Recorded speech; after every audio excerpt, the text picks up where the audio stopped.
तो आज हम MTR टेक्नोलॉजीज के स्टॉक में आई इस जबरदस्त तेजी का विश्लेषण करने वाले हैं। हाल ही में इस स्टॉक ने मार्केट में सभी का ध्यान अपनी तरफ खींचा है। और देखिए, सतह के नीचे जो चल रहा है ना, वो किसी आम मार्केट मूवमेंट से कहीं ज्यादा दिलचस्प है। आइए इस एक्सप्लेनर में समझते हैं कि इस भारी रैली के पीछे का असली कारण क्या है और कैसे एक छिपा हुआ ग्लोबल डोमिनो इफेक्ट इस पूरी कहानी को चला रहा है। 150%। जी हाँ, 150%। साल के शुरुआती महज 4 महीनों में ही MTAR के स्टॉक ने ये पूरी तरह से छलांग लगाई है। ये स्टॉक लगातार आउट परफॉर्म कर रहा है और अपने ऑल टाइम हाई पर पहुंच गया है। अब इतने कम वक्त में 150% का उछाल ये सोचने पर मजबूर करता है कि आखिर पर्दे के पीछे ऐसा चल क्या रहा है जिसने इस तेजी को इतना आक्रामक बना दिया। इसका जवाब ढूंढने के लिए हमें थोड़ी देर के लिए नजर भारत से हटाकर ग्लोबल मार्केट की तरफ डालनी होगी। और यहीं से ना इस कहानी की परतें खुलना शुरू होती हैं।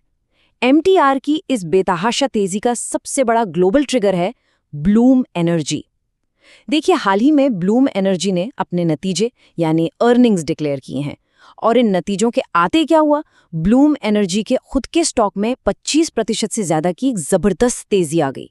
लेकिन अब एक सवाल उठता है कि एक विदेशी कंपनी के स्टॉक भागने का इस भारतीय कंपनी MTR से क्या लेना देना। चलिए ब्लूम एनर्जी के इन आंकड़ों की थोड़ी और गहराई में चलते हैं। पिछले साल के मुकाबले इस साल ब्लूम एनर्जी की ग्रोथ में सीधा 130% का भारी उछाल आया है। ध्यान दीजिए, ये कोई आम ग्रोथ नहीं है। 130% की ईयर ओवर ईयर ग्रोथ साफ दिखाती है कि ब्लूम एनर्जी जिस सेक्टर में है वहां डिमांड किस तेजी से आसमान छू रही है। और सच कहूं तो मार्केट को ऐसे नंबर्स बहुत पसंद आते हैं। यही वजह है कि इन नतीजों के बाद इतना बड़ा उत्साह देखा गया। पर सवाल वही है, ये अचानक आई डिमांड आ कहां से रही है? इस ग्रोथ का सीधा कनेक्शन आज के सबसे चर्चित विषय से है, आर्टिफिशियल इंटेलिजेंस। असल में ब्लूम एनर्जी को ओरेकल के AI डेटा सेंटर्स को फ्यूल सेल सप्लाई करने का एक बहुत बड़ा 2.8 गीगावाट्स का ऑर्डर मिला है। हम सब जानते हैं कि AI डेटा सेंटर्स को चलाने के लिए कितनी भारी मात्रा में एनर्जी चाहिए होती है ना? ब्लूम एनर्जी इसी इंफ्रास्ट्रक्चर को पावर दे रही है। और सबसे खास बात, ये सिर्फ एक बार का ऑर्डर नहीं है। कंपनी ने भविष्य के लिए हर साल 5 गीगावाट ऑर्डर हासिल करने का एक बहुत ही आक्रामक टारगेट रखा है। AI का इंफ्रास्ट्रक्चर पूरी दुनिया में तेजी से फैल रहा है और ब्लूम एनर्जी बिल्कुल इसके सेंटर में बैठी है। अब वापस आते हैं अपने मेन सवाल पर। इन ग्लोबल AI ऑर्डर्स का भारत की मैन्युफैक्चरिंग यानी MTR से क्या लिंक है? दरअसल MTR टेक्नोलॉजीज और ब्लूम एनर्जी के बीच एक बहुत स्ट्रॉन्ग पार्टनरशिप है। ब्लूम एनर्जी को अपने इन AI प्रोजेक्ट्स के लिए एक बेहद टेक्निकल और ज़रूरी उपकरण चाहिए होता है जिसे क्रिटिकल हॉट बॉक्स असेंबली कहते हैं। और बस यहीं पर MTR तस्वीर में आता है। ये कंपनी इस क्रिटिकल हॉट बॉक्स असेंबली को बनाती है और ब्लूम एनर्जी को सप्लाई करती है। ये कोई छोटा मोटा पुर्जा नहीं है, ये लिटरली इस पूरे सिस्टम की जान है। इस सप्लाई चेन में MTR का दबदबा कितना बड़ा है, इसका अंदाजा आप इस बात से लगाइए कि ब्लूम एनर्जी को इन असेंबलीज की जितनी भी ज़रूरत होती है ना, उसका 60 से 70% हिस्सा अकेले MTR पूरा करता है। ये अपने आप में एक बहुत बड़ा मार्केट शेयर है। इसका सीधा सा मतलब है कि MTR के पास ज़बरदस्त प्राइसिंग पावर और कंट्रोल है। तो जैसे जैसे ब्लूम एनर्जी को दुनिया भर से AI डेटा सेंटर्स के नए ऑर्डर्स मिलेंगे, MTR के पास काम अपने आप बढ़ता जाएगा, क्योंकि वे इनकी ज़रूरत का सबसे बड़ा हिस्सा सप्लाई कर रहे हैं। अब इस पूरी सप्लाई चेन के गणित को थोड़ा आसान भाषा में समझते हैं। ये बिल्कुल एक सीधा अगर तो वाला फॉर्मूला है। देखिए, अगर ब्लूम एनर्जी को 1 गीगावाट का ऑर्डर मिलता है तो MTAR को इसका सीधा फायदा लगभग 900 से 1100 करोड़ रुपए के रेवेन्यू के रूप में होता है। इस छोटे से आंकड़े से आप समझ सकते हैं कि ये पार्टनरशिप MTR के फाइनेंशियल्स के लिए कितनी ज्यादा क्रूशियल है। एकदम क्लियर और डायरेक्ट फाइनेंशियल बेनिफिट। तो अब इस फॉर्मूले को हाल ही में ओरेकल से मिले उस 2.8 गीगावाट वाले बड़े डील पर लगाकर देखिए। इसे हम 2.8 गीगावाट डोमिनो इफेक्ट कह सकते हैं। अगर 1 गीगावाट से MTR को लगभग 1000 करोड़ का फायदा होता है, तो 2.8 गीगावाट का मतलब है कि MTR की ऑर्डर बुक में एक बहुत ही भारी इजाफा होने वाला है। और यही वो गणित है, यही वो कैलकुलेशन है जिसे इन्वेस्टर्स ने पकड़ लिया और जिसकी वजह से हमें MTR के स्टॉक में इतनी आक्रामक खरीदारी देखने को मिली। सब कुछ एक दूसरे से कैसे जुड़ा हुआ है ना?